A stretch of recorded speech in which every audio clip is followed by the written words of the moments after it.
German Shepherd was found, starving with rope tied to his mouth. What baby did next left everyone in tears. What you're about to listen to will break your heart and then put it back together again. Make sure you're sitting down for this one. The ending shocked everyone who witnessed it. Let us know in the comments where you're listening from. The sky turned an ominous shade of gray as thunder rumbled in the distance. 5-year-old Leo Parker pressed his small face against the cold window glass, his breath creating small circles of fog that expanded and contracted with each exhale. Outside, the trees of Willow Creek Forest bent under the force of the wind, their branches scraping against each other like desperate fingers. "Leo, honey, come away from the window," Emma Parker called from the kitchen where she was preparing dinner, the knife in her hand pausing mid-chop. "That storm's getting worse." Leo didn't move.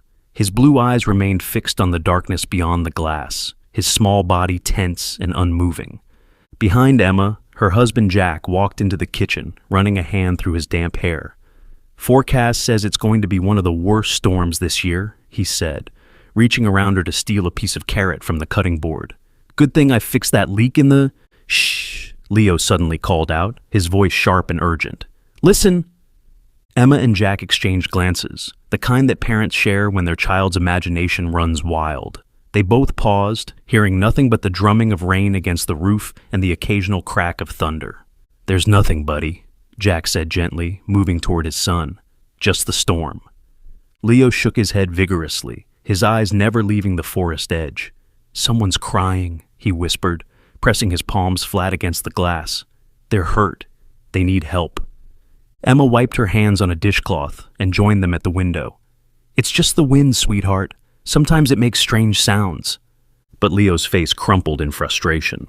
"No, listen!" His voice cracked with emotion. "Someone's out there. They can't breathe." Tears welled in his eyes. "Please, Daddy. Please listen." Jack knelt beside his son, placing a steady hand on the boy's narrow shoulder. "Leo, it's a bad storm. There's no one out there." Lightning flashed, illuminating Leo's face in harsh white light. In that brief moment, Emma was struck by the intensity in her son's eyes, a look that seemed far too old, too knowing for a 5-year-old boy.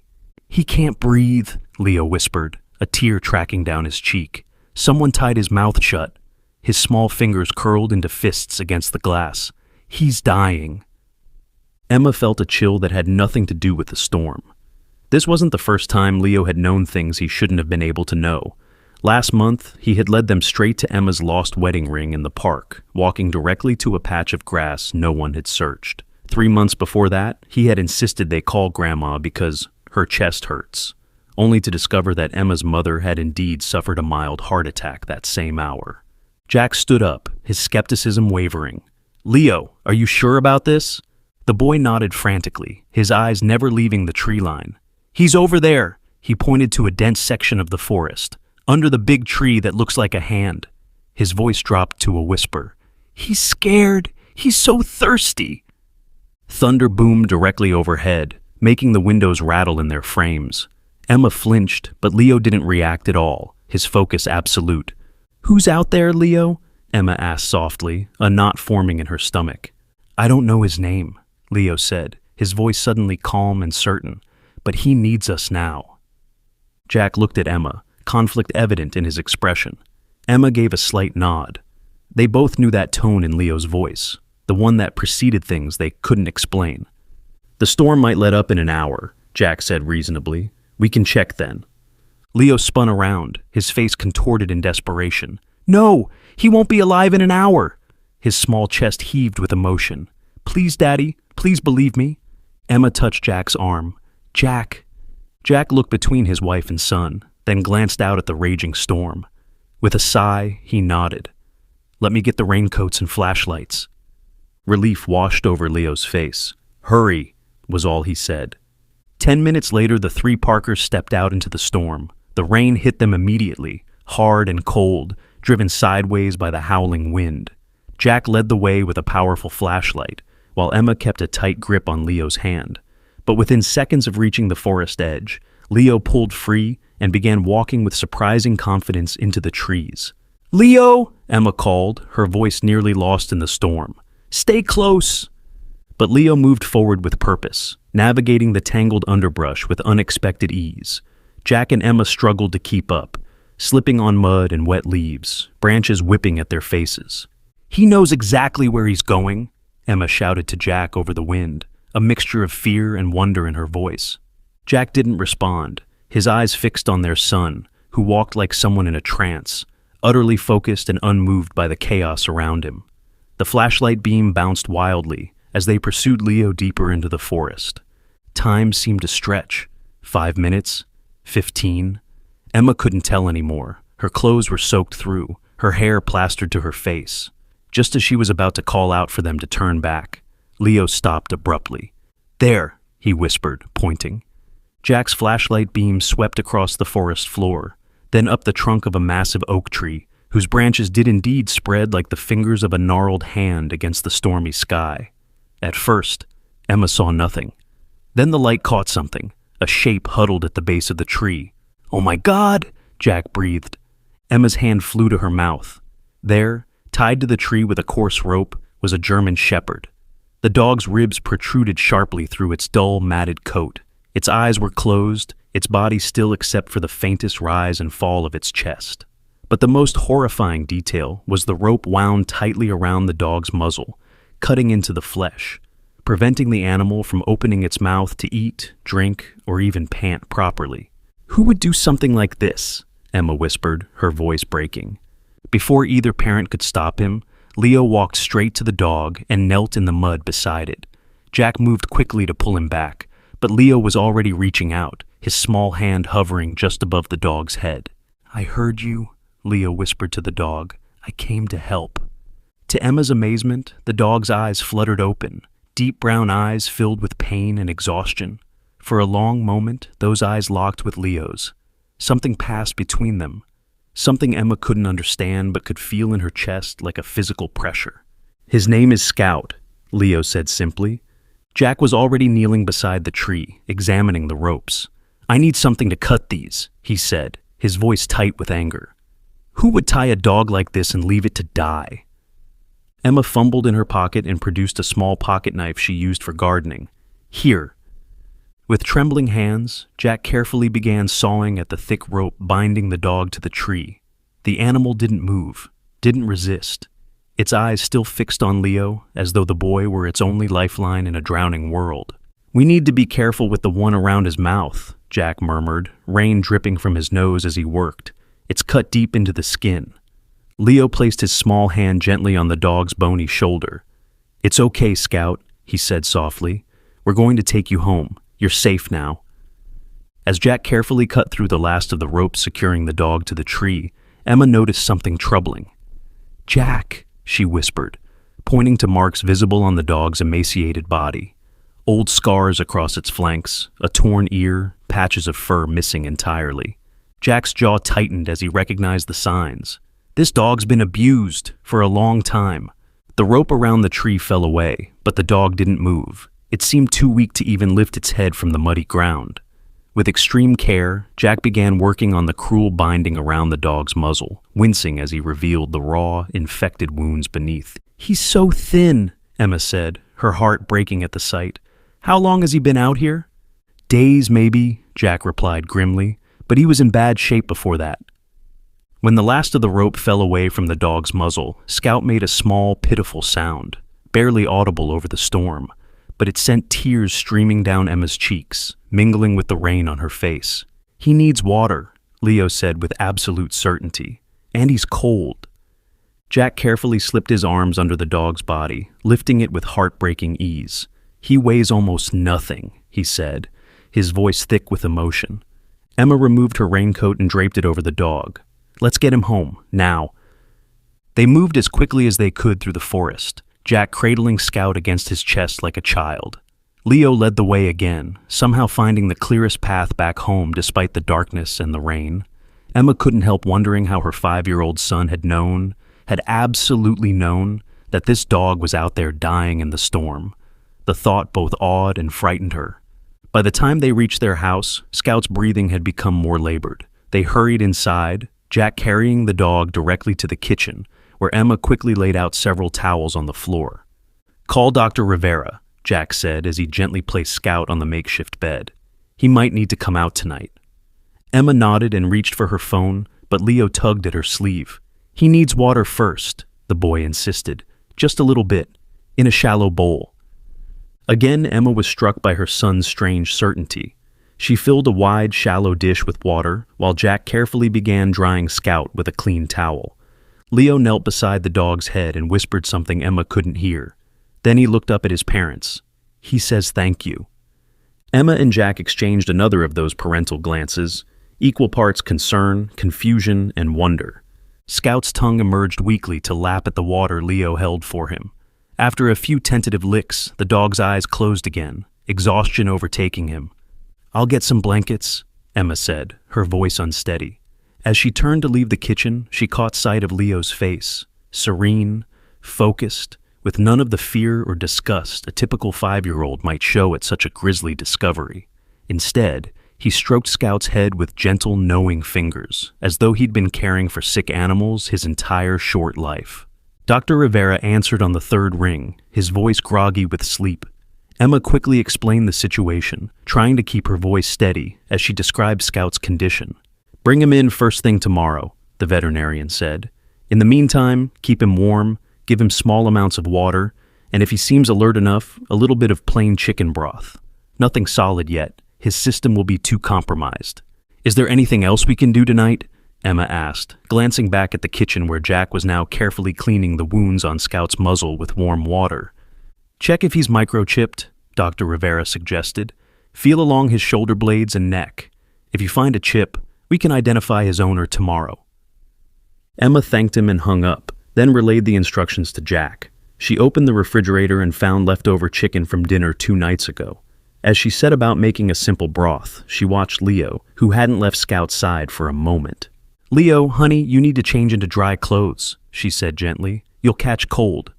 Leo shook his head. "Not yet. Scout is scared of being alone." Jack, who was carefully feeling along the dog's neck and shoulders, suddenly paused. "There's something here," he said, his fingers probing gently beneath the loose skin. "I think it's a microchip."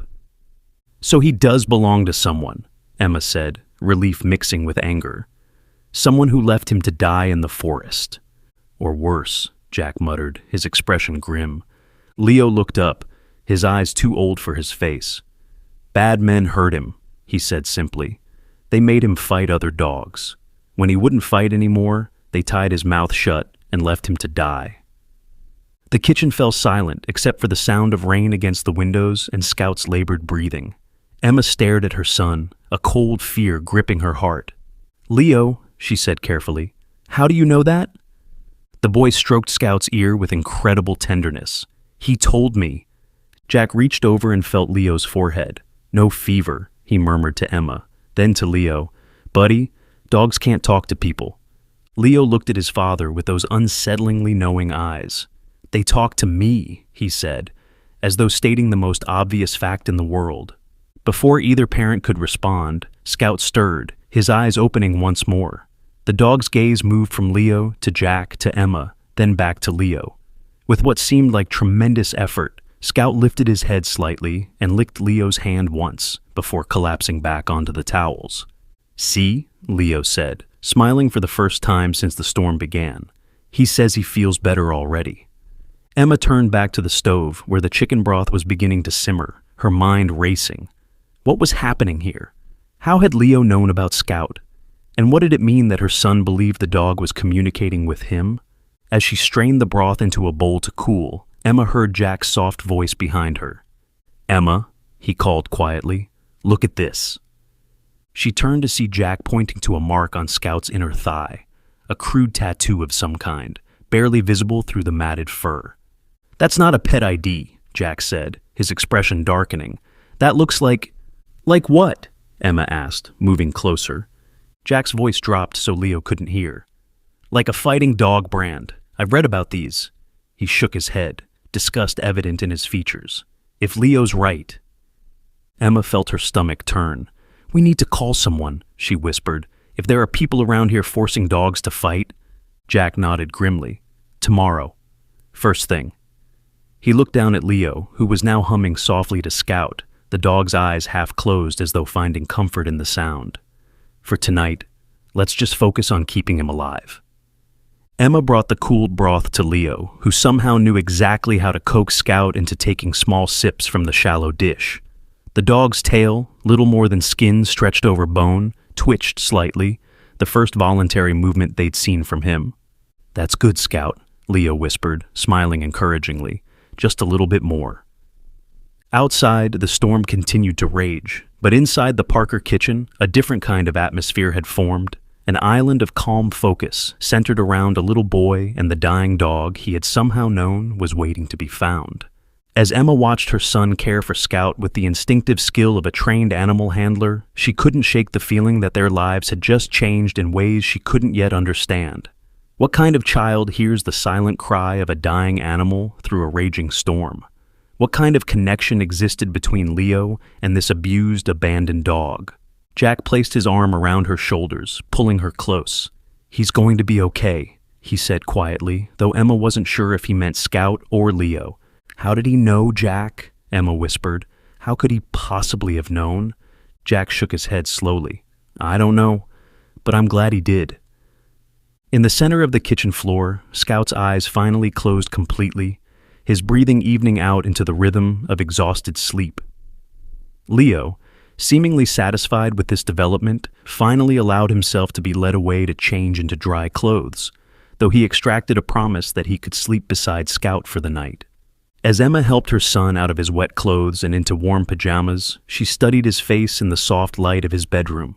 He looked like any other 5-year-old boy, tousled hair, rounded cheeks, small hands.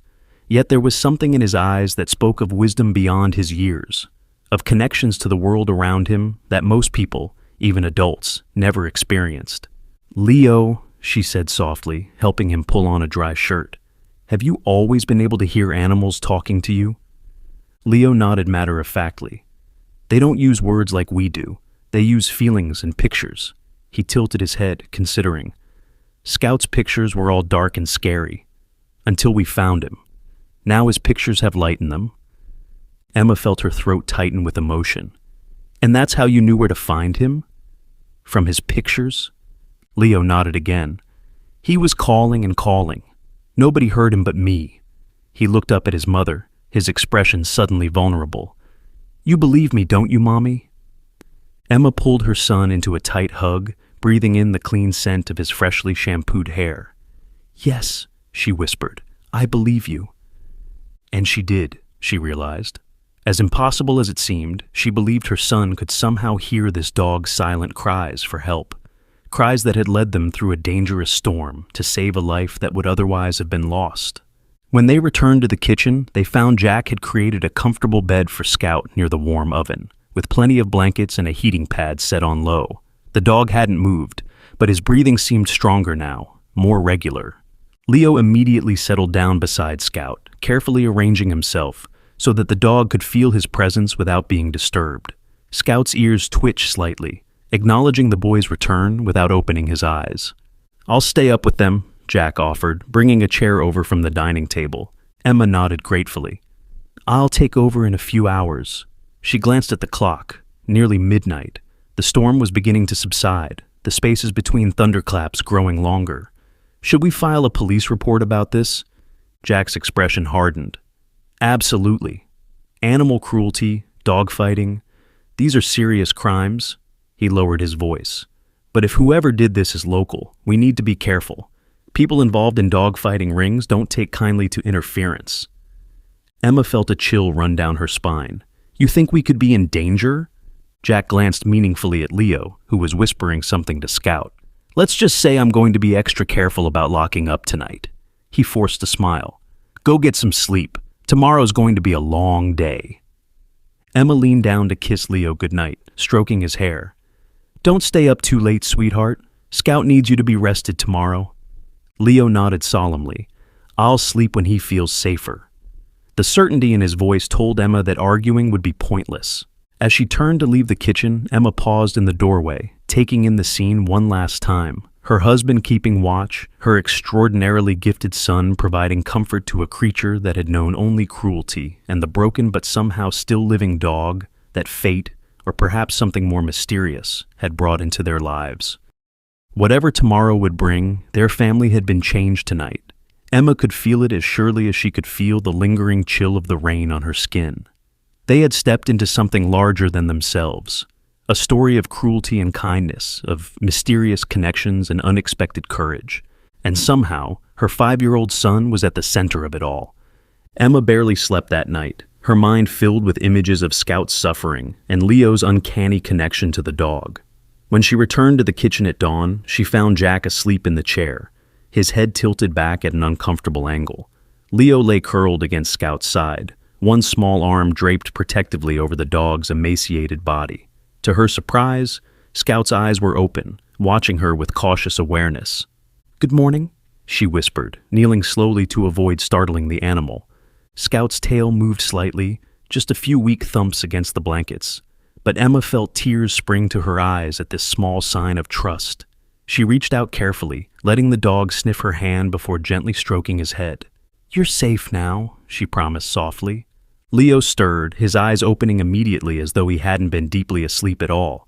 "Scout needs water again," he said, his voice clear and certain. Emma nodded, rising to refill the shallow dish. As she set it down beside the dog, she noticed the wounds around his muzzle looked angry and inflamed. "We need to get him to the vet as soon as they open." Jack woke with a start, grimacing as he straightened his stiff neck. "How is he?" he asked, his voice rough with sleep. "Better, I think," Emma replied. "He's alert at least." Leo helped Scout take a few sips of water, his small hand steadying the dog's head with surprising gentleness. "He's hungry too," the boy announced, "but his mouth hurts too much to eat hard food." Jack checked his watch. "Dr. Rivera's office opens at 8. That's just an hour from now." Emma began preparing more chicken broth, adding soft rice this time. "Let's try to get a little more nutrition into him before we go." As they moved around the kitchen, preparing for the day ahead, none of them noticed the black SUV that drove slowly past their house, its tinted windows revealing nothing of the driver inside. Dr. Sofia Rivera's veterinary clinic was a modern, one-story building on the edge of town. When the Parkers arrived with a Scout carefully wrapped in blankets, the veterinarian was waiting for them at the door, her face grave as she took in the dog's condition. "Bring him straight back," she instructed, leading them to an examination room. Jack carried Scout while Leo walked alongside, one hand always touching some part of the dog, as though maintaining a vital connection. Dr. Rivera was a woman in her early 40s with kind eyes and efficient hands. She examined Scout thoroughly, her expression growing increasingly troubled as she documented his injuries. "This is one of the worst cases I've seen," she said finally, straightening up from her examination. "Severe malnutrition, dehydration, infected wounds from the rope bindings, and evidence of previous trauma. Broken ribs that healed improperly, scarring consistent with fight injuries." She shook her head in disgust. "This dog has suffered tremendously." Leo, who had refused to leave Scout's side, looked up at the veterinarian. "But you can make him better, right?" Dr. Rivera's expression softened as she met the boy's worried gaze. "We're going to do everything we can," she promised. "He's actually in better shape than I expected. Given what your mom described on the phone, you must have taken very good care of him last night." Leo nodded solemnly. "I told him he was safe now. He believed me." Something in the boy's tone made Dr. Rivera pause. She studied him for a moment, then turned to Jack and Emma. "You mentioned a microchip?" Jack nodded. "We felt something that might be one." Dr. Rivera ran a scanner over Scout's shoulder blades. The device beeped, and she checked the display. "Yes, there's a chip." She frowned. "Let me run the ID through the system." While they waited, Dr. Rivera administered fluids intravenously and cleaned Scout's wounds more thoroughly, applying antibiotic ointment to the rope burns around his muzzle. Through it all, Scout remained remarkably still, his eyes frequently seeking out Leo as though for reassurance. "He's being so good," Dr. Rivera commented. "Usually, dogs that have been abused are terrified of medical procedures." "Leo has a way with him," Emma said softly, watching her son whisper something into Scout's ear that seemed to calm the dog instantly. 10 minutes later, Dr. Rivera returned with a troubled expression.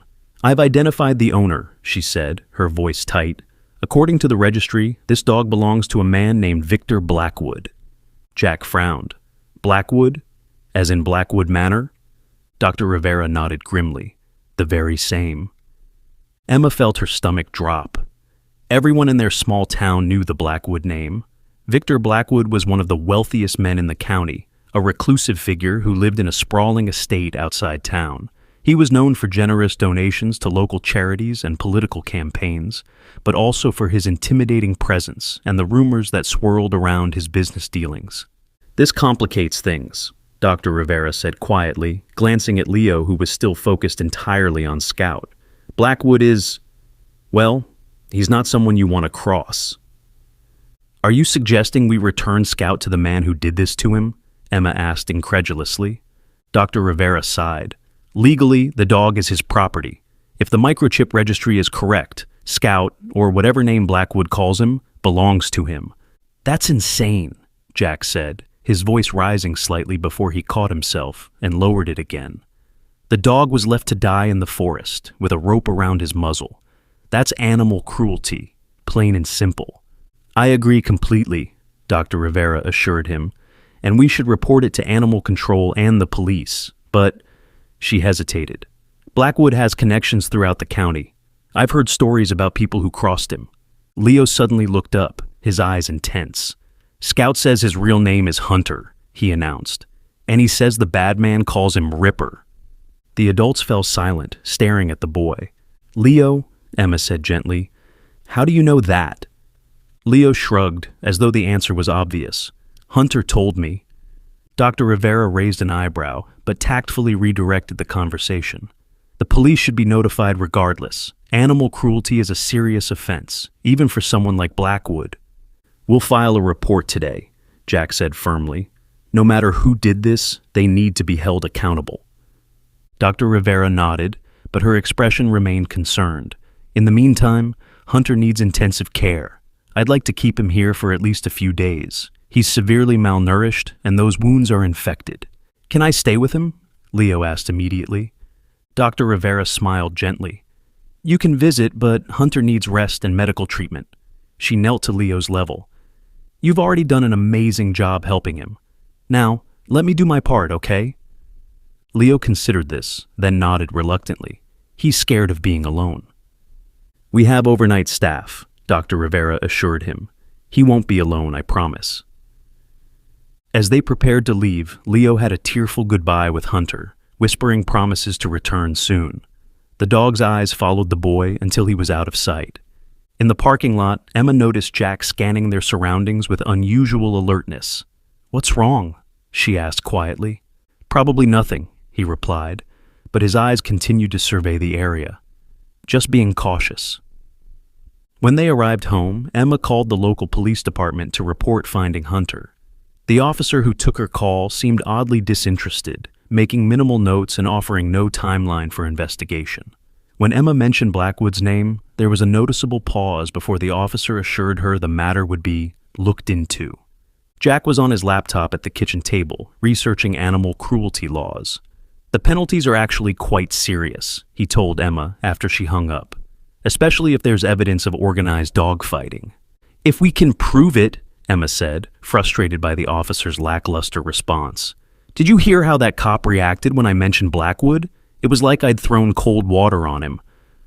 Leo, who had been unusually quiet since leaving the vet clinic, suddenly spoke up from where he was drawing at the coffee table. Hunter says there are other dogs, he said, not looking up from his paper. Dogs that are still trapped. Emma and Jack exchanged worried glances. Jack moved to sit beside his son. Leo, what are you drawing? Leo pushed his paper toward his father. Emma leaned over to look and felt her blood run cold. The drawing showed what appeared to be a basement or underground room. Crude but recognizable dog cages lined the walls. In the center was a circular space with stick figures watching as two dogs fought. Off to one side was a table covered in what looked like medical supplies. Leo, Jack asked carefully, have you ever seen a place like this? Leo shook his head. Hunter showed me. It's where the bad men made him fight. He pointed to a small blue square in the corner of the drawing. There's water there. You can hear it through the walls. Emma felt dizzy. This was beyond Leo's usual intuitions. This was something else entirely. And if what he was drawing was real, The doorbell rang, startling all three of them. Jack motioned for Emma and Leo to stay in the living room while he answered it. Through the front window, Emma could see a county animal control vehicle parked in their driveway. Jack opened the door to find a tall, lanky man in an animal control uniform. His name badge read, Wilson. "Mr. Parker?" the man asked, his expression neutral. "I'm Officer James Wilson from County Animal Control. I understand you found a dog yesterday?" Jack hesitated before answering. "Yes, we did. He was in terrible condition, tied to a tree with a rope around his muzzle." Wilson nodded, making a note on his clipboard. "And where is the dog now?" "At River Valley Veterinary Clinic," Jack replied. "He needed immediate medical attention." "I see." Wilson's pen continued moving across his form. "I'll need to examine the animal and scan it for identification." "Dr. Rivera already scanned him," Jack said. "He's microchipped." Wilson looked up sharply. "So the owner has been identified?" Something in the man's tone made Jack wary. "Yes, but given the dog's condition, we filed an animal cruelty report with the police." Wilson's expression tightened almost imperceptibly. "Well, that's jumping the gun a bit, isn't it? Dogs run away all the time, get into fights with wildlife, end up in bad shape." "This dog had a rope deliberately tied around his muzzle," Jack said firmly. "That's not something that happens by accident." Wilson shrugged. "We'll need to investigate fully before making any accusations. In the meantime, if the owner has been identified, the animal needs to be returned to its rightful owner." Leo suddenly appeared at Jack's side, his small face flushed with anger. "No, you can't give Hunter back to the bad man. He'll kill him this time." Wilson's eyebrows shot up. "Hunter?" "That's what my son calls him," Jack explained quickly, placing a protective hand on Leo's shoulder. "The dog's registered name is Ripper," Wilson said, consulting his clipboard. "Property of Mr. Victor Blackwood." Emma joined them at the door, her arm going around Leo's shoulders.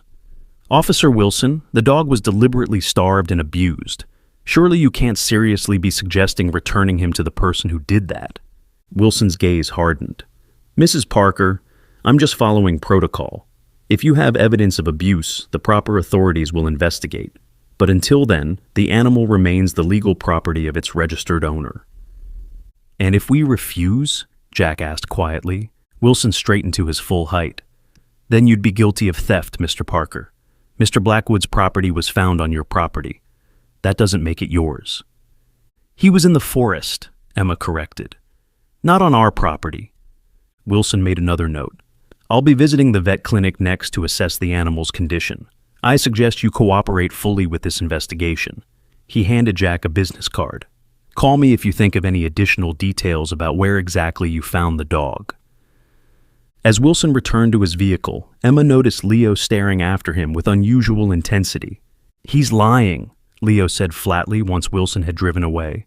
"He already talked to the bad man. He knows about the fighting dogs." Jack closed the door, his expression troubled. "Leo, that's a very serious thing to say about someone." But Leo's face remained set, his eyes too knowing for a child of his age. "Hunter says Officer Wilson comes to the bad place sometimes. He watches the dogs fight." Jack and Emma exchanged alarmed glances. If what Leo was saying was true, if their son somehow really was receiving information from the dog, then they were up against something far more dangerous than they'd initially realized. "We need help," Emma said quietly. "Someone who will believe us." "Dr. Rivera," Jack suggested. She seemed genuinely concerned about Hunter. Emma nodded, already reaching for her phone. "And I think we should keep Leo home from school tomorrow, just until we figure this out." As Emma dialed the veterinary clinic, there was a soft knock at their back door. Jack moved cautiously to the kitchen, signaling for Emma and Leo to stay back. Through the window, he could see a young man, early 20s, thin, nervous-looking, shifting anxiously on their back porch. "Can I help you?" Jack called through the door.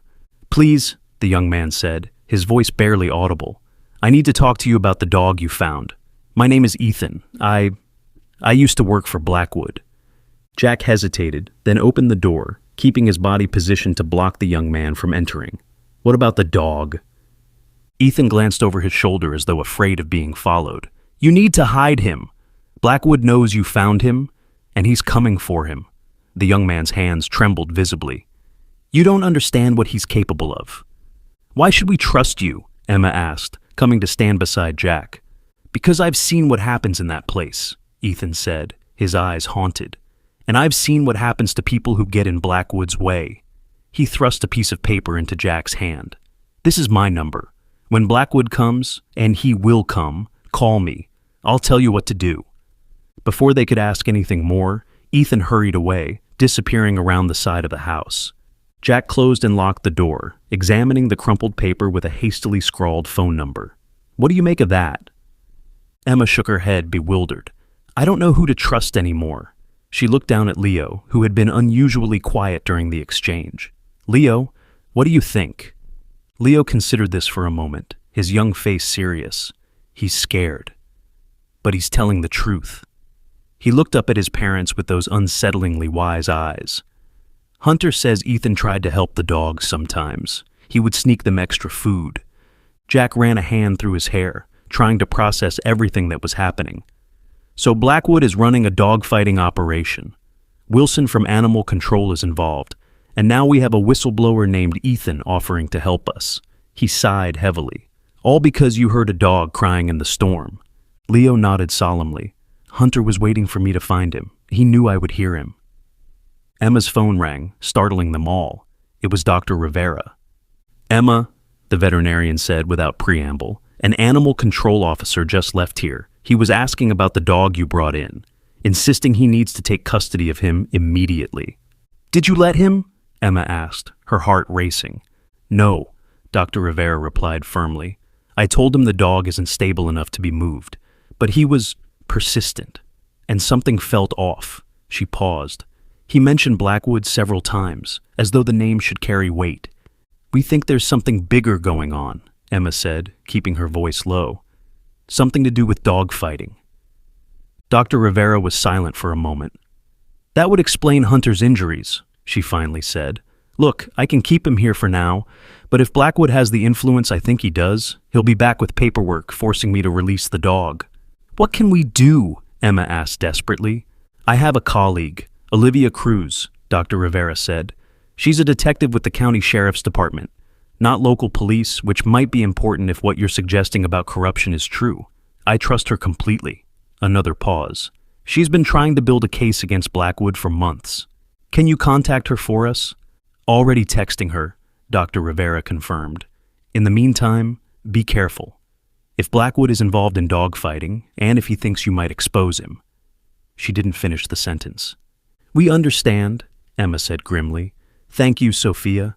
When she hung up, she found Jack and Leo watching her expectantly. "Dr. Rivera is contacting a detective she trusts," she explained. "Someone who's already investigating Blackwood." Jack nodded, then gestured toward Leo's drawing on the coffee table. "If what Leo is sensing is accurate, this could be the evidence they need." Leo tugged at his mother's sleeve. "Hunter says the bad man is coming here, soon." As if on cue, the house phone rang. Emma answered cautiously. "Mrs. Parker?" a smooth, cultured voice inquired. "This is Victor Blackwood. I understand you found something that belongs to me." Will Leo's mysterious abilities be enough to protect Hunter and expose Blackwood's cruel operation? What do you think will happen when Blackwood arrives at their home? Emma's grip tightened on the phone as she struggled to maintain her composure. "Mr. Blackwood," she said, forcing her voice to remain steady. "What a surprise." "Is it?" Blackwood's tone was pleasant, almost amused. "I would have thought Officer Wilson made it clear I'd be in touch about my dog." Jack moved closer to Emma, his expression questioning. She mouthed Blackwood to him, and his face hardened. "The dog we found was severely abused," Emma said, unable to keep the edge from her voice. "He was left to die in the forest, with a rope around his muzzle." A brief silence followed. When Blackwood spoke again, his voice remained calm, but had cooled several degrees. "Mrs. Parker, I understand you're upset by the condition in which you found Ripper. I assure you, he ran away during the storm 2 days ago. We've been searching frantically." He paused. "Whatever happened to him after he escaped is unfortunate, but I can hardly be held responsible for it." Emma caught Jack's eye, silently communicating her disbelief. Leo stood nearby, his face solemn as he listened. "Mr. Blackwood, Emma said carefully. The dog had clearly been abused for some time. He's malnourished, covered in old injuries. Mrs. Parker, Blackwood interrupted smoothly, I have over 20 champion dogs in my kennels, all in peak condition. I've donated thousands to animal welfare organizations. Do you really think I would mistreat one of my own animals? The calculated reasonableness of his tone made Emma's skin crawl. Before she could respond, Blackwood continued. I'm planning to stop by your home this afternoon to clear up this unfortunate misunderstanding.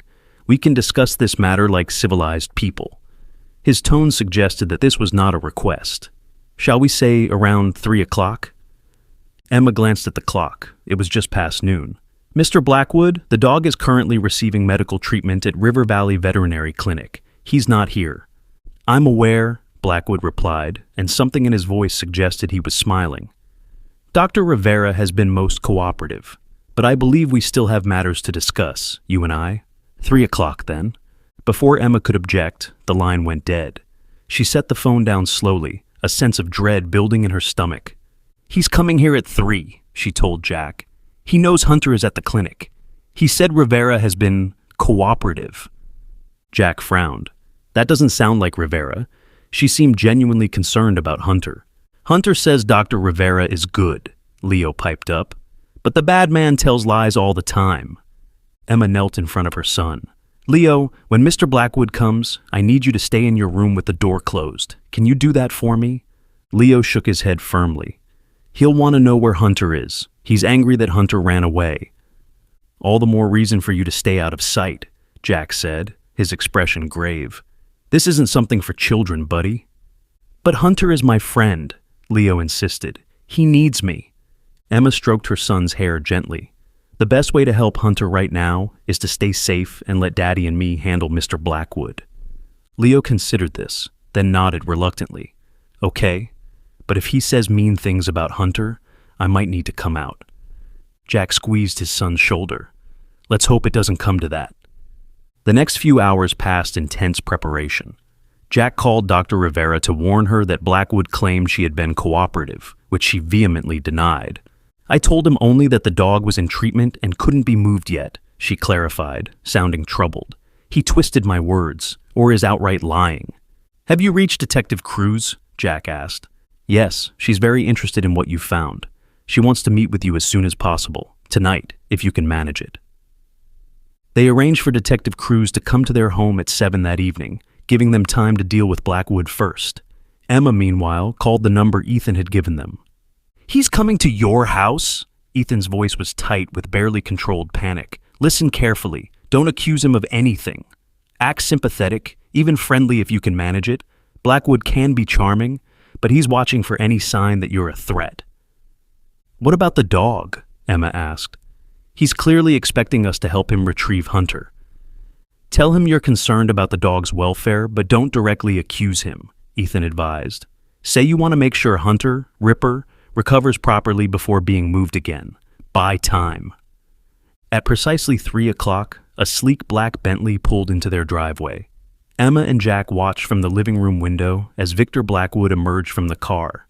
He was a tall, well-built man in his 50s, impeccably dressed in a tailored suit. His silver hair was perfectly styled, his bearing confident and commanding. From a distance, he looked every inch the successful businessman and philanthropist the town believed him to be. Remember what Ethan said? Emma murmured, friendly but non-committal. Jack nodded grimly as the doorbell rang. Leo had reluctantly retreated to his bedroom, though Emma suspected he wouldn't stay there if he felt Hunter was being threatened. Jack opened the door with a carefully neutral expression. Mr. Blackwood, please come in. Blackwood stepped into their home with the ease of someone accustomed to being welcomed everywhere he went. His smile was perfect, warm, but not overly familiar. Only his eyes, a cold steel gray, betrayed a hint of something harder beneath the polished exterior. Mr. and Mrs. Parker, he said, extending his hand to Jack, then Emma. His grip was firm, his skin cool and dry. Thank you for agreeing to meet with me. I can't tell you how relieved I am that Ripper has been found. Emma gestured toward the living room. Please, have a seat. Blackwood settled into their armchair with casual grace, crossing one leg over the other as he surveyed their modest home. Charming place, he commented. "I've always admired these older houses. So much character." Jack remained standing, leaning against the wall with his arms crossed. "You mentioned on the phone that your dog ran away during the storm?" Blackwood nodded, his expression shifting to one of practiced concern. "2 nights ago, one of my staff left a gate unsecured and several of my dogs got out. We recovered the others quickly, but Ripper has always been spirited." He shook his head ruefully. "I've had search parties out looking for him. When animal control called to say you'd found him, I was overjoyed." Emma noted how smoothly the lies came from him.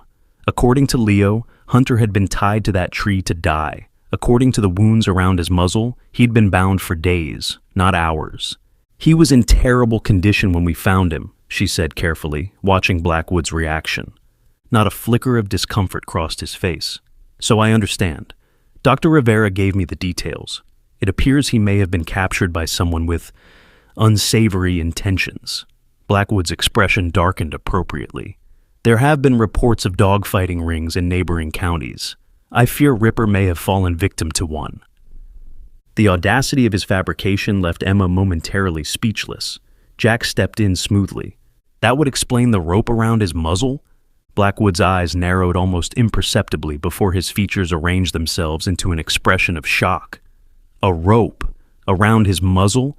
He leaned forward, the picture of concern. "Dr. Rivera didn't mention that. How barbaric." "It had cut deeply into his skin," Emma added, unable to keep the edge from her voice. "He was starving, dehydrated." Blackwood shook his head slowly, his expression grave. "Whoever did this will face justice, I assure you. I have considerable influence with local law enforcement." He straightened slightly. "Now, about bringing Ripper home." A small noise from the hallway drew everyone's attention. Leo stood in the doorway, his small face set in an expression of quiet defiance. "Leo," Emma said, rising quickly, "I thought you were going to stay in your room." Blackwood's eyebrows rose in interest. "And this must be your son, the one who found Ripper, I believe?" Leo stepped fully into the room, ignoring his mother's warning glance. "His name is Hunter," he said firmly, "not Ripper." Something flickered in Blackwood's eyes. A cold, calculating assessment that seemed jarringly out of place when directed at a child. "Is that what you've been calling him?" he asked, his voice artificially gentle. "That's a fine name, but he's been Ripper since he was a pup." Leo shook his head. "You call him Ripper because you wanted him to rip other dogs apart, but he wouldn't do it. That's why you punished him." The silence that followed was absolute. Emma felt her heart hammering in her chest as Blackwood stared at her son, the pleasant mask momentarily frozen. "What an imagination," Blackwood finally said, his smile returning though it didn't reach his eyes. "Children do come up with the most fascinating stories." "It's not a story," Leo insisted, taking another step forward despite Jack's warning hand. "You tied his mouth shut because he wouldn't fight. You're a bad man." Blackwood's face hardened for a split second, a glimpse of something truly ugly before his features smoothed back into affable charm. "Kids," he said with a forced chuckle. "No filter, have they?" Jack moved to Leo's side, placing a protective arm around his shoulders. "Leo has become quite attached to the dog," he explained, trying to diffuse the tension. "He's concerned about his welfare." Blackwood stood slowly, his tall frame suddenly seeming to dominate the room. "Yes, well, children often become attached quickly, but Ripper is a valuable animal. He belongs with me." His gaze swept from Jack to Emma. "I'm sure you understand the importance of returning property to its rightful owner."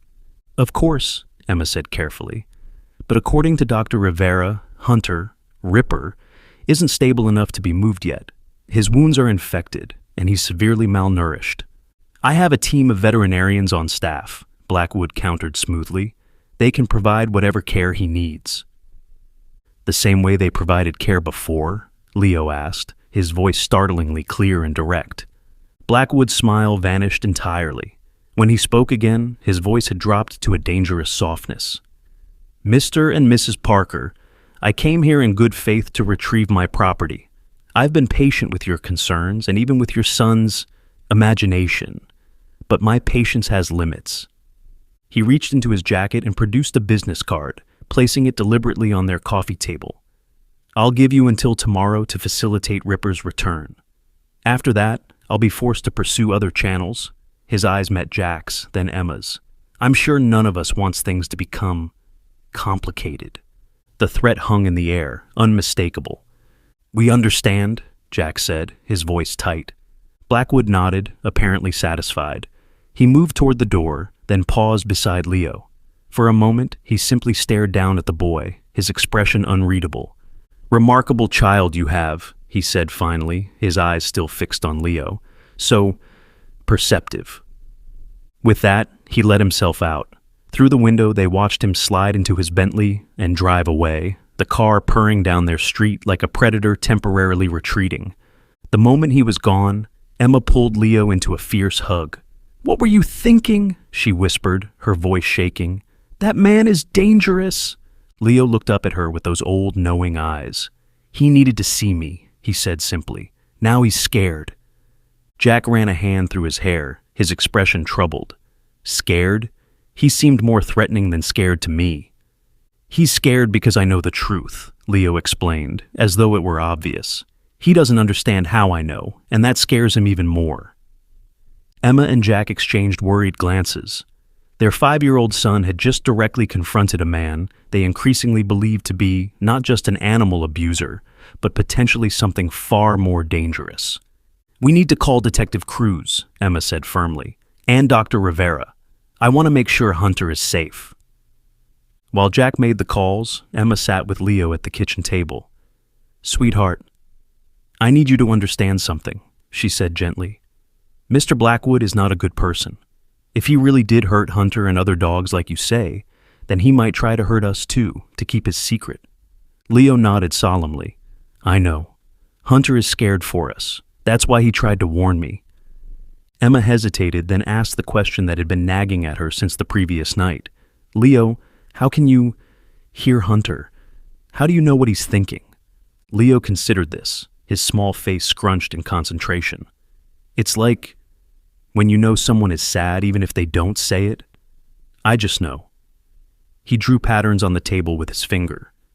"The animals have always talked to me, but Hunter talks the clearest because he needs help the most."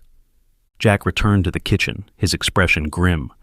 "Rivera says Blackwood came to the clinic right after leaving here. He had paperwork, a court order demanding Hunter's release to him. She managed to delay by insisting he needs 24 hours of additional treatment, but she's worried Blackwood will return with law enforcement." "What about Detective Cruz?" Emma asked. "She's on her way now, ahead of schedule. She says this is exactly the opening she's been waiting for." An hour later, their doorbell rang again. Jack checked through the window before opening the door to a woman in her late 30s with sharp eyes and a no-nonsense demeanor. She showed them her badge, Detective Olivia Cruz, County Sheriff's Department. "Thank you for meeting with me," she said as she settled at their kitchen table. "Sophia filled me in on the basics, but I'd like to hear everything from you." For the next 30 minutes, they recounted the entire story, finding Hunter in the storm, his condition, the microchip identifying Blackwood as his owner, and the confrontation with Blackwood himself. Cruz listened intently, occasionally making notes, but mostly just absorbing the information. "And your son?" she asked finally. "Sophia mentioned he has some sort of connection with the dog." Emma and Jack exchanged glances. "It's hard to explain," Emma said cautiously. Leo, who had been quietly drawing at the other end of the table, pushed a piece of paper toward Detective Cruz. "This is where the bad man keeps the fighting dogs," he said simply. Cruz studied the drawing with a carefully neutral expression. It showed the same underground room Leo had drawn earlier, but with more details. A staircase leading down from what appeared to be a boathouse, a row of cages along one wall, a central fighting pit, and what looked like betting tables. "Leo," Cruz said gently, "have you ever been to Mr. Blackwood's property?" Leo shook his head. "Hunter showed me. This is where they hurt him." Cruz's eyes flickered to Jack and Emma before returning to Leo. "And this?" she asked, pointing to the blue square in the corner of the drawing. "That's water," Leo explained. "Hunter says you can hear it through the walls. It goes up and down." Cruz's expression changed subtly. "Tidal water?" Leo nodded. "It makes different sounds at different times." Cruz carefully folded the drawing and tucked it into her pocket. Mr. and Mrs. Parker, what your son has drawn matches details from anonymous tips we've received about a potential dogfighting operation at Blackwood Manor, information we've never made public. Emma felt a chill run down her spine. So you believe him? About what Hunter told him? Cruz hesitated. I don't have a scientific explanation for how your son knows these things, but I do know that children sometimes perceive things adults miss. She leaned forward. And I know that Victor Blackwood has been under investigation for months, but we've never had enough evidence to get a warrant for his property. Until now? Jack asked. Your dog, Hunter, provides a direct link. The condition you found him in, the microchip proving Blackwood's ownership, the wounds consistent with dogfighting. Cruz's expression hardened. And now Blackwood's attempt to intimidate you and recover the evidence. Hunter isn't safe at the clinic, Leo said suddenly. The bad man will come back with the policemen who help him. Cruz nodded, looking unsurprised. Corruption in the local police is part of what we're investigating. I've already arranged for the dog to be transferred to a secure facility tonight, under county rather than local jurisdiction. She withdrew a card from her pocket. This is my direct number. If Blackwood contacts you again, or if anything unusual happens, call me immediately. What should we do about his ultimatum? Emma asked. He expects us to help return Hunter to him by tomorrow. Stall, Cruz advised. Tell him you're working with Dr. Rivera on the transfer, but there are medical complications. Buy us time. She stood, gathering her notes. In the meantime, I'll expedite the warrant application based on the evidence you've provided. As Cruz prepared to leave, a thought struck Emma. Detective, are we in danger? Cruz paused at the door, her expression serious. I don't want to frighten you unnecessarily, but yes, potentially. Blackwood has resources and connections, and if he believes you're a threat to his operation. She glanced at Leo, then back to Jack and Emma. I'll have unmarked patrols drive by regularly, but I recommend basic precautions. Keep doors locked, be aware of anyone watching the house, consider staying with friends for a few days. After Cruz left, the Parkers gathered in the living room, the weight of their situation settling around them. Should we leave? Emma asked quietly. Go stay with my sister in Lakewood? Jack considered this. Maybe. But if Blackwood is as connected as Cruz suggests, running might just convince him we know more than we should. Leo, who had been staring out the window, suddenly turned.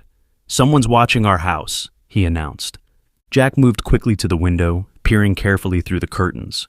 Parked across the street, half hidden by a large oak tree, was a dark SUV with tinted windows. I think Cruz was right about Blackwood having us watched, Jack said grimly. Later that night, after Leo had finally fallen asleep, Emma and Jack sat at the kitchen table, speaking in hushed tones. I keep thinking about what Leo said, Emma whispered, about Blackwood being scared of him. Jack nodded slowly. If Blackwood believes Leo can somehow communicate with the dog, learn details about his operation that no one else knows, then Leo is the biggest threat to him, Emma finished, her face pale with worry. Their conversation was interrupted by a sudden power outage, plunging the house into darkness. Seconds later, the security system panel by the door began blinking with an error message. That's not a coincidence, Jack said, already moving to check the doors and windows. Emma grabbed her phone to call Detective Cruz, only to discover she had no signal. My phone's not working, she said, panic rising in her voice. Jack checked his own phone with the same result. They're jamming the signals, he said quietly. Emma, get Leo. We need to leave, now. What will happen to the Parker family now that Blackwood knows they're a threat? And will Leo's connection with Hunter lead to the discovery of more dogs in need of rescue? Emma rushed to Leo's room, her heart pounding in her chest. Her son was already awake, sitting up in bed with wide eyes. Mom, they're coming, he whispered as she entered. I know, sweetheart, Emma said, trying to keep her voice calm as she grabbed his jacket from the hook by the door. We need to go right now, very quietly. Jack appeared in the doorway with a flashlight, his expression tense. Back door, he said quietly. There's a car at the end of the street, but the yard looks clear. Leo slipped out of bed, already dressed. I didn't change into pajamas, he explained when Emma gave him a questioning look. Hunter said we might need to leave fast. They moved silently through the darkened house, Jack leading the way with the flashlight beam pointed at the floor to minimize its visibility from outside.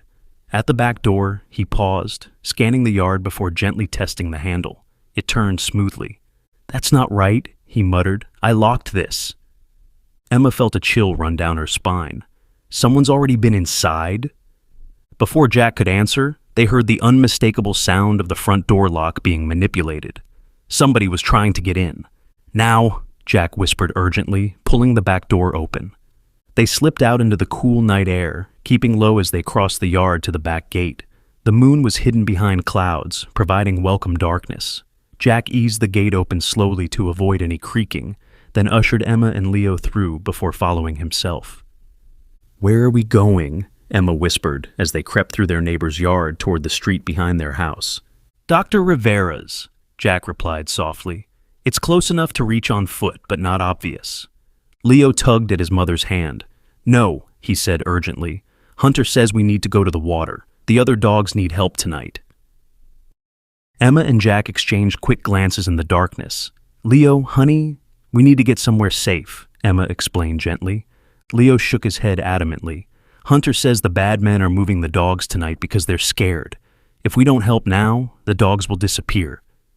Jack hesitated, clearly torn between immediate safety and Leo's unexplainable but consistently accurate insights. "We should call Detective Cruz," Emma suggested, then remembered. "Our phones, we need to get beyond whatever's jamming the signal," Jack concluded. He knelt to Leo's level. "Are you absolutely sure about this, buddy? It could be dangerous." Leo nodded solemnly. "Hunter is sure. The dogs are crying. They know something bad is going to happen." A sudden noise from the direction of their house, the sound of breaking glass, made the decision for them. Someone was now inside their home. "This way," Jack said, guiding them through the neighbor's yard to the street beyond. They kept to the shadows, moving quickly but quietly. Jack led them on a zigzagging route through the neighborhood, avoiding major streets and sticking to areas with good tree cover. After about 15 minutes, Emma's phone buzzed in her pocket. "Signal's back," she whispered, quickly dialing Detective Cruz. The detective answered on the second ring, her voice alert despite the late hour. "Cruz." "It's Emma Parker," Emma whispered urgently. "Someone broke into our house. We got out, but they're after us." "Where are you now?" Cruz demanded.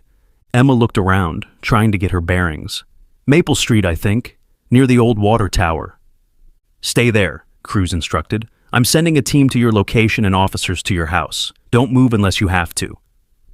"Detective," Emma added quickly, "Leo says they're moving the dogs tonight. He says if we don't help now, the evidence will be gone." There was a brief silence on the line. "That actually matches intelligence we just received," Cruz said finally. "One of our informants reported unusual activity at Blackwood's boathouse. We're preparing to move in, but we're still working on the warrant."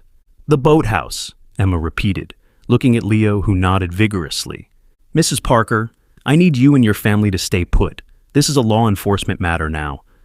"Of course," Emma said, but as she ended the call, she found Leo staring at her with unexpected intensity. "Mom," he said quietly, "Hunter says there's no time. The dogs are already being loaded onto a boat." Jack, who had been keeping watch, returned to their side. "Cruz is sending help?" Emma nodded. "She wants us to wait here, but Leo says—" She hesitated, looking at her son. "I know where the boathouse is," Leo said with a certainty that sent chills down Emma's spine. "Hunter can show us a secret way in." Jack shook his head firmly. "Absolutely not. We're waiting for Cruz." But Leo's expression remained determined. "Dad, they won't get there in time. The dogs need us now." The struggle on Jack's face was visible even in the dim light. His instinct to protect his family warred with the undeniable fact that Leo's mysterious connection had proved accurate at every turn. "If what Leo says is true," Emma said slowly, "and the dogs are moved tonight, Blackwood walks away. No evidence, no case." Jack closed his eyes briefly, clearly conflicted. "This is insane," he muttered. Then, with a resigned sigh, "If, and only if, we can observe from a safe distance. No heroics, no direct confrontation." Leo nodded solemnly, and Emma felt a mixture of dread and determination settle in her stomach. They were really doing this, following the guidance of a 5-year-old boy who somehow communicated with a rescued dog. "Which way?" Jack asked Leo. Leo pointed without hesitation toward the east, where Willow Creek eventually emptied into Bear Lake. That way. Hunter says the boathouse is where the creek meets the big water. They moved cautiously through the quiet streets, eventually leaving the residential area behind and entering the more wooded section near the lake. The terrain became more challenging, but Leo navigated with surprising confidence, occasionally stopping to listen as though receiving directions only he could hear. After nearly 40 minutes of walking, Leo suddenly crouched low behind a large fallen tree. "We're close," he whispered. "The boathouse is just through those trees." Jack and Emma followed their son's lead, crouching beside him. Through a gap in the underbrush, they could make out a large wooden structure extending from the shore into the dark water of Bear Lake. Light spilled from its windows, creating golden reflections on the gently lapping waves. "There are people there," Jack observed, squinting to see better. "At least 3 or 4. Emma felt her phone vibrate and quickly checked it, shielding the screen with her hand. A text from Detective Cruz. "Where are you? Officers at Water Tower can't find you." She hesitated, then typed back. "Near Blackwood's boathouse. Saw suspicious activity. Staying hidden." It wasn't exactly accurate, but it wasn't a complete lie either. Cruz's response was immediate and clearly angry. "Do not approach. Stay hidden. Team en route. 20 minutes ETA." Emma showed the message to Jack, who nodded grimly. 20 minutes. We wait and watch only." Leo, however, was becoming increasingly agitated. "They're hurting them," he whispered, his small voice tight with distress. "The dogs are scared. Some are already on the boat." Emma put a comforting arm around her son. "Detective Cruz and her team will be here soon, sweetheart. They'll help the dogs." "Not soon enough," Leo insisted, his eyes welling with tears. "Hunter says the boat is almost ready to leave." Jack peered through the underbrush again, trying to get a better view of the activity around the boathouse. "I can see people moving back and forth, carrying something. Could be crates." Emma's phone vibrated again. "Warrant secured. Team moving in from South Approach. 12 minutes ETA. Confirm your exact location." She quickly texted their position relative to the boathouse, then put her phone away. 12 minutes, she whispered to Jack. "They're coming from the south." Jack nodded, clearly relieved that trained law enforcement would soon take over. But when he turned to reassure Leo, the space beside Emma was empty. "Leo!" Emma called in a frantic whisper, looking around wildly. "Jack, he's gone!" Jack spun around, searching the surrounding vegetation. "He can't have gone far," he said, but the panic in his voice matched Emma's rising fear. Then they saw him, a small figure slipping through the underbrush, moving with purpose toward the eastern side of the boathouse, away from the lit area. "Leo!" Jack hissed, already moving to follow. "Emma, text Cruz what's happening." Emma's fingers flew across her phone screen as she sent an urgent update, then hurried after Jack, her heart in her throat. Their 5-year-old son was heading directly into a dangerous situation, guided by some inexplicable connection to a rescued dog. Leo moved with surprising stealth for a child of his age, staying low and using the natural cover of bushes and trees. By the time Jack caught up to him, he had reached a small, half-hidden dock extending from the eastern side of the boathouse, an area largely in shadow. "Leo," Jack whispered urgently, catching his son's arm. "What are you doing?" Leo looked up at his father with tear-filled but determined eyes. "Hunter showed me the secret door," he said. "The men don't use it. We can get in and help the dogs without being seen." "Buddy, the police are coming," Jack said, trying to pull Leo back. "In just a few minutes." "The boat is leaving now," Leo insisted, pointing to the main dock where Jack could now see a sleek vessel with its engines already rumbling. "Look!" Jack peered through the darkness and saw that Leo was right. Men were loading what appeared to be large crates onto the boat, working with urgent efficiency. The boat's navigation lights were on, preparations clearly being made for immediate departure. Emma joined them, breathless and frightened. "Cruz says to stay put," she whispered. "They're moving as fast as they can." "The boat's about to leave," Jack replied grimly. "If those are the dogs, the evidence will be gone before Cruz gets here." Leo tugged at his father's hand. "This way," he whispered, pointing to what appeared to be a small maintenance door on the eastern side of the boathouse. "Hunter says no one ever uses this door. The lock is broken." Jack hesitated, torn between following proper procedure and the undeniable urgency of the situation.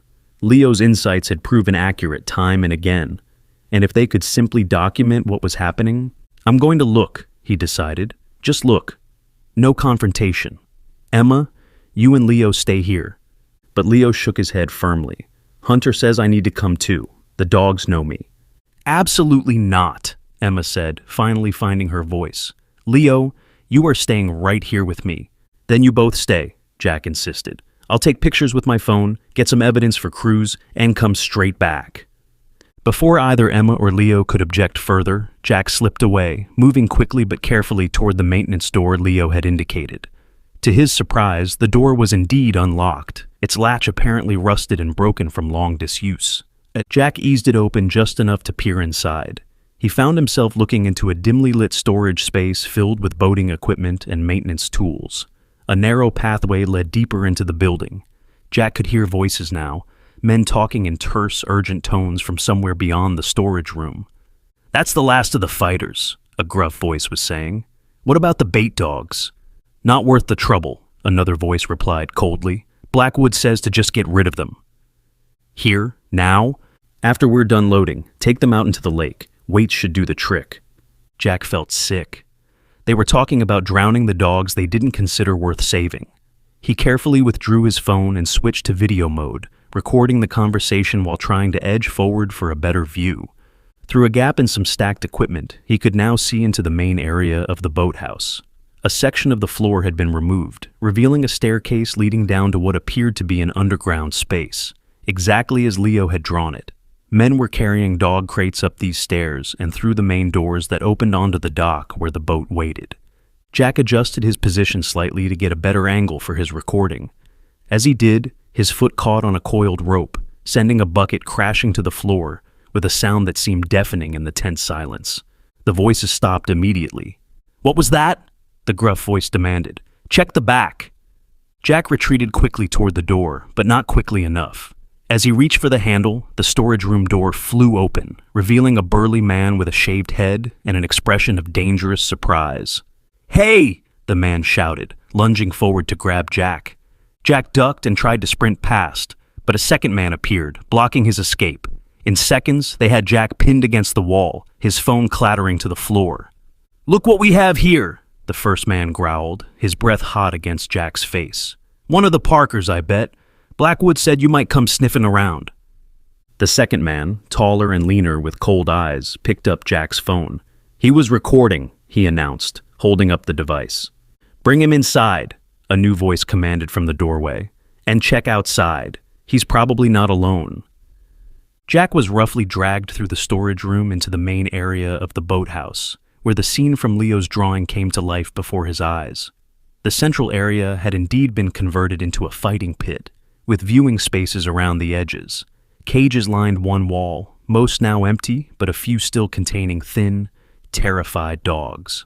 Standing at the center of it all was a man Jack recognized instantly from news photos and charity event coverage, Victor Blackwood himself, dressed impeccably even for this grim work. "Mr. Parker," Blackwood said, his voice deceptively pleasant, "I thought we might see you again, though I'd hoped you'd have better sense." "The police are on their way," Jack said, trying to keep his voice steady despite the rough grip of the men holding him. "They know everything." Blackwood smiled thinly. "Do they? And what exactly do they know?" He gestured around the space. "In 10 minutes, this place will be empty. The dogs will be miles away, and there will be nothing to find but a perfectly ordinary boathouse."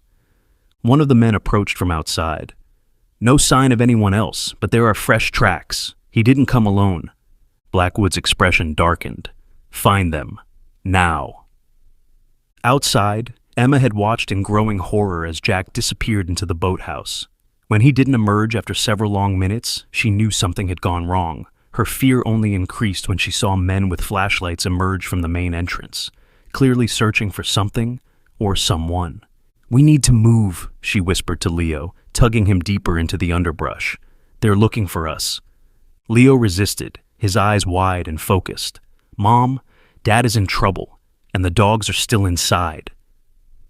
"The police will be here any minute," Emma said, though her voice lacked conviction. Each passing second felt like an eternity, and the men with flashlights were getting closer. "Hunter says there's another way," Leo whispered urgently. "Under the dock, a trapdoor where they throw away trash. It goes right into the basement where the dogs are."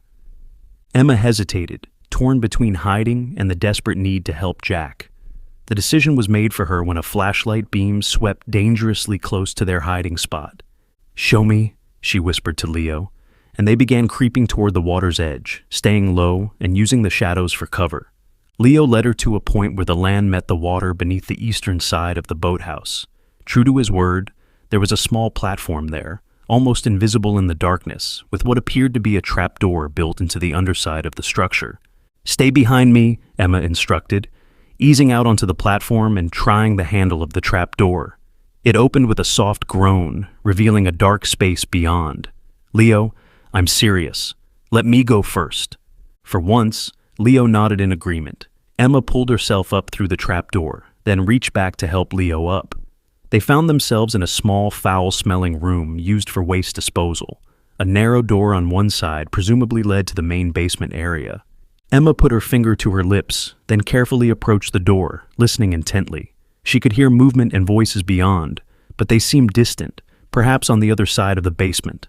Slowly, she eased the door open just enough to peer through. The space beyond was dimly lit but unmistakable, the dogfighting arena from Leo's drawing. Most of the cages along the wall were empty now, but a few still contained dogs, their thin bodies and fearful postures speaking of prolonged abuse. On the far side, Emma could see stairs leading up to the main level of the boathouse, where Jack had been captured. "Leo," she whispered, turning back to her son, "I want you to stay right here while I—" But Leo wasn't beside her anymore. Somehow, in the brief moment she'd been surveying the basement, he had slipped past her and was now moving silently across the large room toward the occupied cages. "Leo?" Emma hissed, her heart nearly stopping. She hurried after him, staying low and praying they wouldn't be discovered. Leo reached the first cage and knelt before it, whispering something to the frightened dog inside. To Emma's amazement, the dog's demeanor changed almost instantly, its ears perking up and its tail giving a tentative wag. "Leo, we need to find Dad and get out of here," Emma whispered urgently when she reached his side. "We have to help them first," Leo insisted, already moving to the next cage. "They're going to drown these dogs, Mom. Hunter says so." Emma glanced toward the stairs, torn between the immediate need to find Jack and the undeniable suffering of the animals before her. "The police will rescue them," she tried to reason. "Too late," Leo said simply, his small fingers already working at the latch of the second cage. Above them, they could hear raised voices, including one that Emma recognized with a surge of relief. Jack was alive and seemingly well enough to be arguing. "We just need to delay them until Detective Cruz arrives," Emma realized aloud. "Leo, if we let these dogs out—" Leo nodded, understanding immediately. "Chaos," he said with unexpected clarity. "Hunter says that's good." With newfound purpose, Emma began helping Leo open the remaining cages. There were 5 dogs in total, all showing signs of abuse and neglect, but none as severe as Hunter had been. As each cage opened, Leo whispered to the dog inside, somehow communicating reassurance in a way Emma couldn't comprehend. "Now what?" Emma whispered when all 5 dogs were free, huddled cautiously around Leo, as though recognizing him as their protector. "Now we find Dad," Leo said, his voice suddenly confident. He turned to the dogs and made a soft sound in his throat. Not quite a word, but something between a whimper and a whine. The dogs' response was immediate. They moved as a group toward the stairs, Leo walking calmly in their midst, with Emma close behind, her heart pounding so loudly she was certain everyone in the boathouse must hear it. At the top of the stairs, Leo paused, listening. Then he leaned close to the largest dog, a scarred pit bull mix, and whispered something in its ear. The dog immediately dashed forward into the main area of the boathouse, barking furiously. The other dogs followed, creating a sudden cacophony of noise and movement. Emma seized the moment of confusion to peer around the corner. Jack was there, held between 2 men, while Blackwood stood before him with barely contained rage. The sudden appearance of the dogs had created exactly the distraction they needed. "Go!" Emma urged Leo, grabbing his hand and pulling him in the opposite direction from the chaos, skirting the walls of the boathouse toward a side exit she had spotted. "We'll circle around and get help." But Leo pulled his hand free. "Dad needs us now," he insisted, and before Emma could stop him, he dashed directly into the fray, moving with the darting, unpredictable movements of a child half his age. "Leo, no!" Emma cried, abandoning stealth to follow her son. The scene in the boathouse had descended into chaos. The released dogs were running in all directions, barking and howling. The men who had been loading crates onto the boat were now trying to recapture the loose animals, shouting and cursing as they did so. In the confusion, Jack had managed to break free from his captors and was grappling with one of them near the main doors. Blackwood stood in the center of it all, his face a mask of cold fury as he surveyed the disintegrating operation. Leo ran straight toward his father, weaving through the chaos with uncanny precision. Emma followed, her focus entirely on reaching her son and husband. Neither of them saw Blackwood notice their approach, his eyes narrowing with dangerous recognition. "Parker!" he snarled, reaching inside his jacket. Jack, who had just landed a solid punch on his opponent, looked up to see Blackwood advancing on his wife and son, pulling something from his coat pocket. With a roar of protective rage, Jack launched himself at Blackwood, tackling him to the ground. The object in Blackwood's hand clattered across the floor. A gun, Emma realized with horror. She grabbed Leo, pulling him behind a stack of crates as the fighting intensified. Outside, they could hear sirens approaching. Cruz and her team were finally arriving. But they were still minutes away, and the situation inside the boathouse was reaching a dangerous climax. Could Hunter's mysterious connection with Leo be the key to saving everyone? And why does Leo have this special ability that no one else possesses? The sirens grew louder as multiple vehicles converged on the boathouse. Inside, the chaos continued, dogs barking, men shouting, and in the center of it all, Jack and Blackwood locked in a desperate struggle. Emma held Leo tightly behind the stack of crates, her mind racing for a way to help Jack without endangering their son. "Mom," Leo whispered urgently, "Hunter is coming." Emma looked down at her son in confusion. "Hunter? But he's at the clinic, sweetheart." Leo shook his head with absolute certainty. "He broke out. He's coming to help. He says to wait." Before Emma could process this impossible claim, the main doors of the boathouse burst open. For a split second, she expected to see Detective Cruz and her team, but it was too soon. Instead, framed in the doorway was a German shepherd, thin but standing tall, his eyes scanning the chaotic scene with focused intensity. "Hunter!" Leo cried out, his voice somehow carrying above the din. Every head turned toward the doorway. In that frozen moment of collective surprise, Hunter locked eyes with Leo across the room. Then, with a speed that belied his weakened condition, the dog launched himself directly at Blackwood, who was still struggling with Jack on the floor. Blackwood saw the dog coming, and his face contorted with rage and fear. "Ripper!" he shouted, raising his arm defensively. Hunter's teeth clamped down on Blackwood's forearm, not with the killing force he could have used, but with enough pressure to immobilize the man.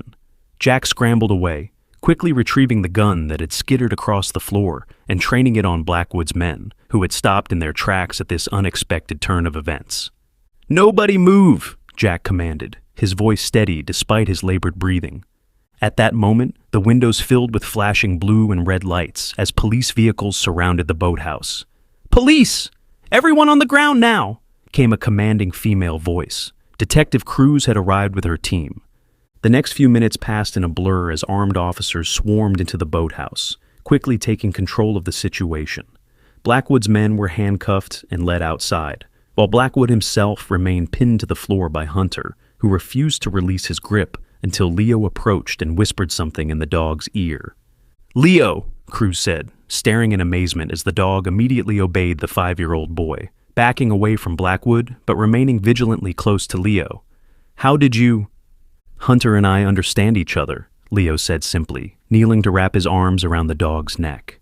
As Blackwood was handcuffed and led away, he fixed Leo with a cold, calculating stare. "That dog should have been put down months ago," he spat. "Useless as a fighter, wouldn't hurt a fly." "That's why you punished him," Leo replied with a wisdom beyond his years. "Because he's good, and you're not." Blackwood's face twisted with fury, but whatever he might have said was cut off, as officers pulled him toward a waiting police car. Detective Cruz approached the Parker family, her expression a mixture of relief and exasperation. "I explicitly told you to stay put," she said, though without real anger. You could have been killed.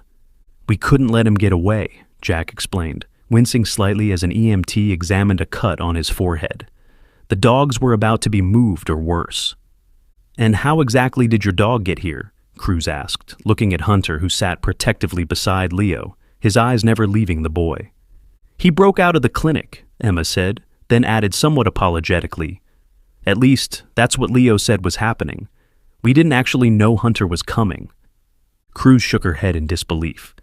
Doctor, Rivera called me about 20 minutes ago, frantic because somehow your dog managed to escape from a locked kennel. She had no idea where he went. The detective knelt to Leo's level. And you knew? Leo nodded. Hunter told me he was coming to help. Cruz studied the boy for a long moment, then finally stood. Well, whatever the explanation, your family has just handed us the biggest breakthrough in this case. We've been trying to get evidence on Blackwood for over a year. The detective gestured around the boathouse, where forensic teams were already documenting everything. Fighting ring, medical supplies for injured dogs, betting records, and eyewitnesses. She nodded toward the dock, where officers were securing the boat. Plus, whatever evidence we find on that vessel, Blackwood won't walk away from this. What about Officer Wilson from Animal Control? Emma asked. Leo said he was involved. Already picked up, Cruz confirmed. We had our suspicions about Wilson for some time. Once we started moving on Blackwood, we brought in several suspected accomplices simultaneously. As they spoke, veterinarians had arrived and were examining the dogs that had been rescued from the cages. One approached the Parkers, looking at Hunter with professional concern. This dog should be under medical care, she said, noting Hunter's still healing wounds and thin frame. He's in no condition to be running around. He seems pretty determined to stay with Leo, Jack observed as Hunter pressed closer to the boy. We'll take him back to the clinic, Emma promised, as soon as things settle down here. The veterinarian nodded reluctantly and moved on to help with the other rescued animals.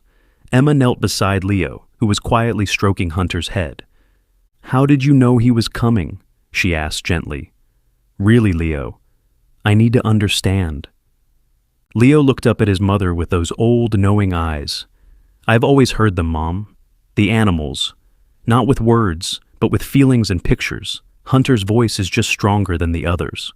He shrugged. He needed me, so I heard him. Emma exchanged glances with Jack, who had joined them. There was no logical explanation for what had happened, for Leo's detailed knowledge of the boathouse layout, for his awareness of Hunter's escape, for the way the abused dogs had responded to him. Yet, the evidence was undeniable. Their 5-year-old son had a gift, a connection to animals that defied conventional understanding. Mr. and Mrs. Parker, Detective Cruz called from across the room. We'll need your official statements, but it can wait until tomorrow. I'm having an officer drive you home. Our house might not be secure, Jack reminded her. When we left, someone had broken in. Already handled, Cruz assured them. We have a team there now, all clear, though you'll need a new back door. She smiled slightly. Consider it the county's way of saying thanks for breaking this case open. As they prepared to leave, Leo bent close to Hunter's ear, whispering something. The dog's ears perked up, and he seemed to listen intently. What are you telling him? Emma asked. That he's coming home with us, Leo said with absolute certainty. Forever. Jack smiled tiredly, ruffling his son's hair. I think that's a decision your mom and I need to make, buddy. Leo looked up at his parents with complete confidence. Hunter already knows. He's family now. The simplicity of his statement, delivered with such conviction, left no room for argument. Emma laughed softly, the tension of the night finally breaking. Yes, I suppose he is. The following weeks passed in a whirlwind of activity. The case against Victor Blackwood and his dog-fighting operation made national headlines. Evidence from the boathouse raid led to the discovery of similar operations in neighboring counties, all linked to Blackwood's network. The investigation uncovered corruption in the local police department and animal control office, resulting in multiple arrests and a complete departmental overhaul. Through it all, the Parker family found themselves at the center of attention. News outlets clamored for interviews, animal rights organizations offered commendations, and neighbors stopped by with casseroles and congratulations. Emma and Jack politely declined most interview requests, protecting Leo from excessive publicity while allowing Detective Cruz to highlight the case's legal aspects. Hunter, meanwhile, continued his recovery at home under Dr. Rivera's careful supervision. The physical wounds from his abuse healed steadily, though the emotional scars would take much longer. He remained constantly at Leo's side, sleeping beside the boy's bed, following him around the house, waiting patiently outside the bathroom door. "It's like they're connected by an invisible tether," Emma remarked to Jack one evening as they watched Leo and Hunter in the backyard, the boy reading aloud from a picture book, while the dog listened with apparent interest. "Maybe they are," Jack said thoughtfully. "I've stopped trying to explain it." 3 months after the raid, they attended the initial hearing in Blackwood's case. The courthouse was packed with media, activists, and curious onlookers. Blackwood appeared in an expensive suit, the picture of respectability except for the handcuffs and the cold fury in his eyes when he spotted the Parker family in the gallery. Leo, dressed in his best clothes and unusually solemn, watched the proceedings with an intensity that surprised even his parents. Hunter had not been allowed in the courthouse, of course, but Leo had whispered lengthy reassurances to the dog that morning, promising to return soon. The prosecutor presented the preliminary evidence: photographs of the fighting ring, veterinary assessments of the rescued dogs, financial records showing betting transactions, and testimony from former employees including Ethan, who had been granted immunity in exchange for his cooperation. Most compelling, however, was the evidence related to Hunter. Dr. Rivera testified about his condition when the Parkers brought him in. The rope wounds, the malnutrition, the old fighting scars, establishing a timeline of abuse that directly contradicted Blackwood's claim that the dog had simply run away during a storm. When the judge denied Blackwood's request for bail, citing flight risk and the seriousness of the charges, a small smile crossed Leo's face. "He knew," he whispered to his mother. "Hunter knew this would happen." Outside the courthouse, Detective Cruz approached them. "That went as well as we could have hoped," she said. "Blackwood's connections won't help him now. The evidence is too solid." "What about the other dogs?" Leo asked, his primary concern as always for the animals. Cruz smiled, kneeling to his level. "All recovering nicely. In fact, we're organizing an adoption event next weekend for those that are ready for new homes." She glanced at Emma and Jack. "We were hoping your family might attend. People would love to meet the boy who helped save them." Emma hesitated, protective of her son's privacy, but Leo nodded enthusiastically. "Hunter says we should go. The dogs need to find families who love them." And so, the following Saturday, the Parkers attended the adoption event at the county animal shelter. Leo, with Hunter walking calmly at his side, moved among the kennels, whispering encouragement to the nervous dogs who had been rescued from Blackwood's operation. The effect was remarkable. Dogs that had cowered at the approach of other visitors perked up when Leo neared, their tails cautiously wagging. Several families who had come intending only to observe found themselves drawn to these animals after seeing them interact with Leo. "It's amazing," Dr. Rivera commented to Emma as they watched Leo introduce a timid boxer mix to a young couple. "These dogs should be traumatized, distrustful of humans, but around your son." "He understands them," Emma said simply, "and they know it." By day's end, 7 dogs had found new homes, with applications pending for 5 more. The event was deemed such a success that the shelter director immediately began planning follow-up events, with Leo's participation if the family was willing. As autumn turned to winter, life gradually returned to a version of normal for the Parker family. Jack returned to his job as a structural engineer, Emma resumed her freelance graphic design work, and Leo started kindergarten, though with special permission for Hunter to accompany him occasionally as part of an innovative therapy dog program the school was piloting. Hunter, now healthy and strong, began training as a therapy dog himself. His gentle nature, once punished by Blackwood, made him ideally suited for working with traumatized children. Twice a week, Cholde and Leo visited the County Children's Center, where young victims of abuse found comfort in both the calm dog and the quiet boy who seemed to understand exactly what each child needed. Meanwhile, Blackwood's trial date approached. The prosecution, led by a determined state attorney, had assembled an overwhelming case. Multiple former employees had turned state's evidence. Financial records revealed a dogfighting network spanning 3 states, and the physical evidence from the boathouse was irrefutable. 1 week before the trial was set to begin, Detective Cruz visited the Parker home with surprising news. "Blackwood wants to make a deal," she announced, accepting the coffee Emma offered. His attorneys approached the prosecutor yesterday. "What kind of deal?" Jack asked, his expression concerned. "Full confession, guilty plea to all charges in exchange for a sentencing recommendation at the lower end of the range," Cruz explained. "Still substantial, we're talking 15 to 20 years, but less than the maximum he'd face after trial." "Why would he do that?" Emma wondered. "From everything we've heard, he was determined to fight the charges." Cruz hesitated, glancing toward the living room where Leo sat with Hunter, both apparently dozing in a patch of afternoon sun. "This is going to sound strange," she said, lowering her voice, "but his attorneys say Blackwood is disturbed by your son." "By Leo." Emma felt a protective surge. "What does that mean?" Apparently, Blackwood has become fixated on how Leo knew details about the boathouse, about the dogfighting operation, things no child could possibly know. Cruz shook her head slightly.